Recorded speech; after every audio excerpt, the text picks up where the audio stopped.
Good morning বন্ধুরা।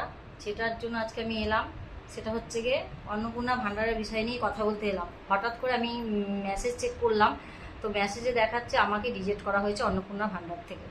তো অন্নপূর্ণা ভান্ডার থেকে কেন রিজেক্ট করা হয়েছে এটা আমি জানি না কারণটা। তো আমি ফর্ম ফিল আপ সম্পূর্ণভাবে সব রকম ঠিকঠাকই করেছি, কিন্তু আমি এখনও পর্যন্ত চেক করতে পারছি না যে কী কারণে আমাকে রিজেক্ট করা হয়েছে। তো আমি প্রথমে বলা হলো যে আমরা জানতাম যে লক্ষ্মীর ভাণ্ডারের টাকা যখন যেখানে ঢুকতো সেখানেই টাকা ঢুকে যাবে, কোনো কিছু ঝামেলা হবে না। তো পরে যখন বলা হলো ডিবিটি লিঙ্ক যাদের থাকবে তাদের ব্যাংকেই টাকা ঢুকবে, তো আমার ডিবিটি লিঙ্ক করা হলাম। তারপরে বলা হলো অফলাইন ফর্ম ফিল আপ করতে।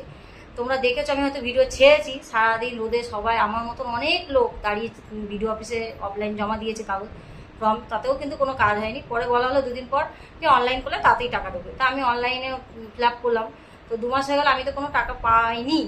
তো সরকারের কাছে আমি এটাই আমার আবেদন যে কি হচ্ছে সেটা তো বুঝতে পারছি না, আর আমি কোনো রকম স্ট্যাটাস চেক করতে পারছি না যে আমাকে কী কারণে রিজেক্ট করা হয়েছে। আমার মতন হাজারো মানুষকে রিজেক্ট করা হয়েছে।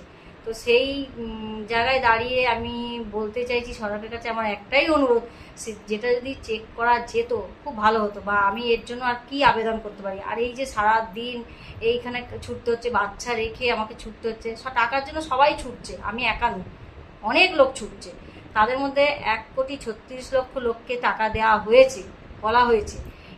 এর 1,36,00,000 মধ্যে আমরা ছিলাম না, আমরা বাদ গেছি। সেখানে এখন আর কি পাবো কি সে আশাটাও করতে পারছি না।